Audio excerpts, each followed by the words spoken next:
কট্টর ভারতীয়দের স্বপ্ন ধূলিসাৎ হবার পথে, কারণ তৈরির দোরগোড়ায় গ্রেটার বাংলাদেশ প্রজেক্ট। সম্প্রতি ইন্ডিয়ান এক্সপ্রেস ও ফিনান্সিয়াল এক্সপ্রেস সহ বেশ কয়েকটি ভারতীয় গণমাধ্যমে উঠে এসেছে এই তথ্য, যেখানে উল্লেখ করা হয় বাংলাদেশের পাশাপাশি নতুন দেশে যুক্ত হবে ভারতের উত্তর পূর্বাঞ্চল ও মিয়ানমারের বেশ কিছু অঞ্চল, আর এই পরিকল্পনায় সরাসরি মদত দিচ্ছে তুরস্ক। ইকোনমিক টাইমসের দাবি, আঙ্কারা ভিত্তিক এনজিও টার্কিশ ইউথ ফেডারেশনের উদ্যোগে পরিচালিত হচ্ছে এই প্রকল্প।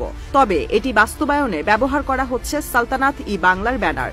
ইতোমধ্যে প্রকাশ করা হয়েছে গ্রেটার বাংলাদেশের মানচিত্র, যেখানে বাংলাদেশের সঙ্গে যোগ করা হয়েছে মিয়ানমারের আরাকান, ভারতের বিহার, ঝাড়খণ্ড, উড়িষ্যা ও পুরো উত্তর পূর্বাঞ্চল বা সেভেন সিস্টার্স।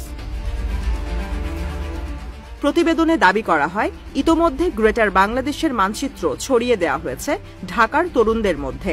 বিশ্ববিদ্যালয়গুলোর হলের পাশাপাশি ছাত্রদের মাঝে চালানো হচ্ছে এই সংক্রান্ত প্রচারণা।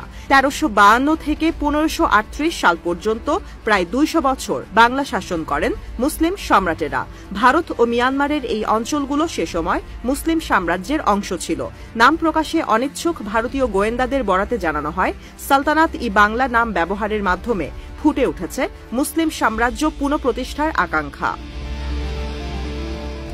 সাম্প্রতিক সময় কাশ্মীর যুদ্ধে পাকিস্তানকে সমর্থন দিয়ে মোদী সরকারের তোপের মুখে পড়েছেন এরদোয়ান। বর্তমানে ভারত জুড়ে ট্রেন্ড করছে #বয়কট টার্কি। তুরস্ক ভ্রমণ পরিকল্পনা বাতিলের পাশাপাশি বয়কট করা হচ্ছে দেশটির পণ্য।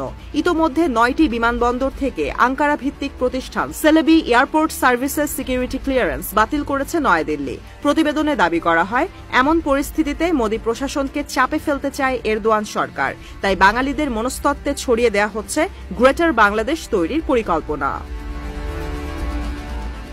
গেল বছর অগাস্টে ক্ষমতা পালাবদলের পর বাংলাদেশের হাল ধরেন ডক্টর মোহাম্মদ ইউনূস। পরিবর্তিত প্রেক্ষাপটে ঢাকার সঙ্গে সম্পর্ক সুসংহত করেছে আঙ্কারা। ইতোমধ্যে ইউনূস সরকারকে সমরাস্ত্র সরবরাহের প্রস্তাব দিয়েছে এরদোয়ান প্রশাসন। ক্ষমতাসীন দল একেপি সংশ্লিষ্ট বেসরকারি উন্নয়ন সংস্থাগুলো বাংলাদেশে বাড়াচ্ছে কার্যক্রম। এমন পরিস্থিতিতে ইকোনমিক টাইমসকে দেয়া সাক্ষাৎকারে বিশেষজ্ঞদের দাবি, মুসলিম ব্রাদারহুডের সঙ্গে বাংলাদেশের ইসলামপন্থীদের যোগাযোগ ও টার্কিশ এনজিওগুলোর গতিবিধি নজরদারি করা উচিত ভারত সরকারের।